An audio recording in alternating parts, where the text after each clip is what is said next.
സംഘടനാ സമ്മേളനങ്ങൾ പുരോഗമിക്കവേ സംസ്ഥാന സെക്രട്ടറി ബിനോയ് വിശ്വത്തിനെതിരെയുള്ള ഫോൺ സംഭാഷണത്തിൽ വിശദീകരണം തേടാൻ CPI. അടുത്ത സംസ്ഥാന എക്സിക്യൂട്ടീവിന് മുൻപ് സംഭാഷണത്തിൽ ഉൾപ്പെട്ട നേതാക്കൾ വിശദീകരണം നൽകണം. പുറത്തുവന്ന ആ ശബ്ദ സംഭാഷണം എന്താണെന്ന് നമുക്ക് ആദ്യം കേൾക്കാം.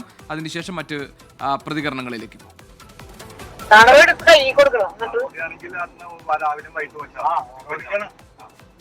ഇയാളോട് ചോദിച്ചിട്ടുണ്ടോ നമുക്ക്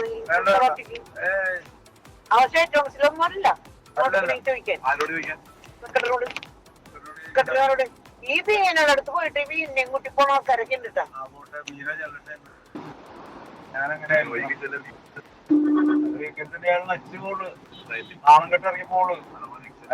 തന്നെ ആൾക്ക് അതിന്റെ അകത്തിരിക്കുന്ന ആൾക്കാർക്കൊക്കെ ഇഷ്ടക്കുറവായി കൂട്ടിയിലൊക്കെ അന്നത്തെ മറ്റേ ഈ വിഷയത്തില് ബിനോയുടെ തനിക്കറിയാവുന്ന കമലാ സദാനന്ദനും KM ദിനകരനും ഇത്തരം പരാമർശം നടത്തുന്നവരല്ല എന്നായിരുന്നു CPI സംസ്ഥാന സെക്രട്ടറി ബിനോയ് വിശ്വത്തിന്റെ ഈ ഫോൺ സംഭാഷണത്തോടുള്ള പ്രതികരണം. ഞാനറിയുന്ന കമലാ സദാനന്ദനും എനിക്കറിയാവുന്ന ദിനകരനും അങ്ങനെ പറയാൻ വഴിയില്ല. പിന്നെ അവർ പറഞ്ഞിട്ടുണ്ടെങ്കിൽ നോക്കാം. അതൊക്കെ നിങ്ങളുടെ ഇലക്ഷൻ്റെ വലിയ കാര്യം നടക്കുന്നത് വളരെ കൊച്ചു കാര്യം നിങ്ങൾ കേൾപ്പിക്കലേ കാര്യം തുല്യത്തിൽ. അതേസമയം CPI നേതാവ് ES ബിജിമോൾക്ക് ഇടുക്കി ജില്ലയ്ക്ക് പുറത്ത് പാർട്ടി സമ്മേളനങ്ങളിൽ പങ്കെടുക്കുന്നതിന് സംസ്ഥാന എക്സിക്യൂട്ടീവ് വിലക്കേർപ്പെടുത്തി. സമ്മേളന മാർഗരേഖ നടപ്പാക്കുന്നതിൽ ES ബിജിമോൾ വീഴ്ച വരുത്തി എന്നാണ് വിലയിരുത്തൽ.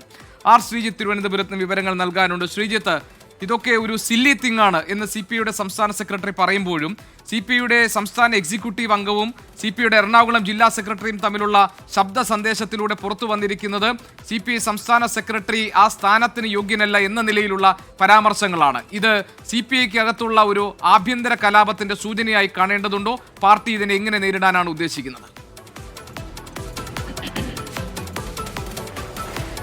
CPIയുടെ 25ാം പാർട്ടി കോൺഗ്രസ് മുന്നോടിയായുള്ള സമ്മേളനങ്ങളാണ് ഇപ്പോൾ മണ്ഡലം സമ്മേളനങ്ങൾ എത്തി നിൽക്കുന്നത്. മണ്ഡല സമ്മേളനങ്ങളായതോടെ പലയിടത്തും ഇത്തരത്തിൽ വിഭാഗീയമായ പ്രശ്നങ്ങളും തർക്കങ്ങളുമുണ്ട്. ഇതിൻ്റെ ഭാഗമായിട്ടുള്ള ചർച്ചകളുടെ അടിസ്ഥാനത്തിലാണ് ഈ ബിനോയ് വിശ്വത്തിനെതിരായ ചില പരാമർശങ്ങൾ മുതിർന്ന നേതാവായ കമലാ സദാനന്ദനിൽ നിന്നും എറണാകുളം ജില്ലാ സെക്രട്ടറി KM ദിനകരനിൽ നിന്നും ഉണ്ടായത്. ഈ പരാമർശത്തെ സില്ലി തിങ് എന്നൊക്കെ ബിനോയ് വിശ്വം മാധ്യമങ്ങളോട് പ്രതികരിക്കുമ്പോൾ പറഞ്ഞെങ്കിലും അദ്ദേഹം ഇന്നലെ ഈ ഇതിൽപ്പെട്ട ഒരു നേതാവിനോട് ഫോൺ വിളിച്ച് സംസാരിച്ച് തന്റെ അതൃപ്തി ഭംഗ്യന്തരേണ വ്യക്തമാക്കി. മാത്രമല്ല, ഈ മാസം 22 ചേരുന്ന CPIയുടെ സംസ്ഥാന എക്സിക്യൂട്ടീവിന് മുമ്പ് ഈ രണ്ടുപേരോടും വിശദീകരണം ചോദിക്കാനും നേതൃതലത്തിൽ ധാരണയായിട്ടുണ്ട്. ഇവരുടെ വിശദീകരണം എക്സിക്യൂട്ടീവിന് മുമ്പിൽ വാങ്ങി അടുത്ത 22 ചേരുന്ന എക്സിക്യൂട്ടീവ് യോഗത്തിൽ ഈ ശബ്ദരേഖയുമായി ബന്ധപ്പെട്ട അല്ലെങ്കിൽ ഓഡിയോ സംഭാഷണവുമായി ബന്ധപ്പെട്ട വിഷയങ്ങൾ CPIയുടെ തീരുമാനമുണ്ടാകും എന്നതാണ് ഏറ്റവും പ്രധാനപ്പെട്ട കാര്യം. ഇതോടൊപ്പം തന്നെ CPIയുടെ മഹിളാ ഫെഡറേഷന്റെ ജനറൽ സെക്രട്ടറിയായ മുൻ MLA ES ബിജിമോൾക്ക് ഇടുക്കി ജില്ലയ്ക്ക് പുറത്തുള്ള സമ്മേളനങ്ങൾ പങ്കെടുക്കുന്നതിന് വിലക്കും ഏർപ്പെടുത്തിയിട്ടുണ്ട്. അത് ഏലപ്പാറ മണ്ഡല സമ്മേളനത്തിൽ നടന്ന തർക്കങ്ങളുമായി ബന്ധപ്പെട്ടാണ്.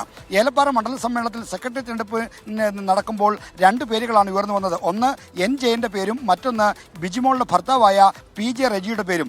NJ മണ്ഡല സെക്രട്ടറി ആക്കണമെന്നായിരുന്നു ജില്ലാ എക്സിക്യൂട്ടീവിൻ്റെ നിർദ്ദേശം. എന്നാൽ ഇതിനെതിരെ അവിടെ തർക്കമുണ്ടായി. ബിജിമോൾ ഇക്കാര്യത്തിൽ മേൽക്കമ്മിറ്റി പ്രതിനിധി എന്ന നിലയിൽ പാർട്ടിയുടെ നിർദ്ദേശമനുസരിച്ച് പ്രവർത്തിച്ചില്ല എന്നതാണ് പ്രധാനപ്പെട്ട ആക്ഷേപം. ഈ ആക്ഷേപത്തിൻ്റെ അടിസ്ഥാനത്തിലാണ് ബിജിമോളെ ഇതര ജില്ലകളിലെ സമ്മേളനങ്ങൾ പങ്കെടുക്കുന്നതിന് വിലക്കിയത്. ഏറ്റവും ഒടുവിൽ റാന്നിയിൽ നടന്ന മണ്ഡല സമ്മേളനത്തിൽ പൊതുസമ്മേളനം ഉദ്ഘാടനം ചെയ്യേണ്ടിയിരുന്നത് ബിജിമോളായിരുന്നു. ഈ വിലക്ക് കാരണം ബിജിമോൾ ഈ റാന്നി മണ്ഡല സമ്മേളനത്തിന്റെ പൊതുസമ്മേളനം ഉദ്ഘാടനം ചെയ്യാൻ എത്തിയതുമില്ല. ശരി, R ശ്രീജിത്താണ് വിവരങ്ങൾ നൽകിയത് തിരുവനന്തപുരത്ത് നിന്ന്. CPIക്കകത്തെ വിഭാഗീയതയുടെ സൂചനകളായി വേണമെങ്കിൽ ഇത് നോക്കാം. കാരണം CPIയുടെ സംസ്ഥാന എക്സിക്യൂട്ടീവ് അംഗവും അതോടൊപ്പം തന്നെ CPIയുടെ എറണാകുളം ജില്ലാ സെക്രട്ടറിയും തമ്മിലുള്ള സംഭാഷണത്തിലാണ് CPI സംസ്ഥാന സെക്രട്ടറിക്കെതിരായിട്ടുള്ള പരാമർശങ്ങൾ വരുന്നത്. ES ബിജിമോൾക്കെതിരായിട്ടുള്ള നടപടി ഒരു ഭാഗത്ത് നടക്കുകയും ചെയ്യുന്നു. സംസ്ഥാന സമ്മേളനങ്ങൾ പുരോഗമിക്കുമ്പോഴാണ് ഈ സംഭവങ്ങളൊക്കെ CPIക്കകത്ത് നടക്കുന്നത്. ഇതിനെ സില്ലി തിങ് എന്നാണ് CPIയുടെ സംസ്ഥാന സെക്രട്ടറി വിശദീകരിച്ചതെങ്കിലും പാർട്ടിക്കകത്ത് ഇത് വലിയ ഗൗരവമുള്ള ചർച്ചകൾക്ക് വഴിവെക്കും എന്ന് ഉറപ്പാണ്.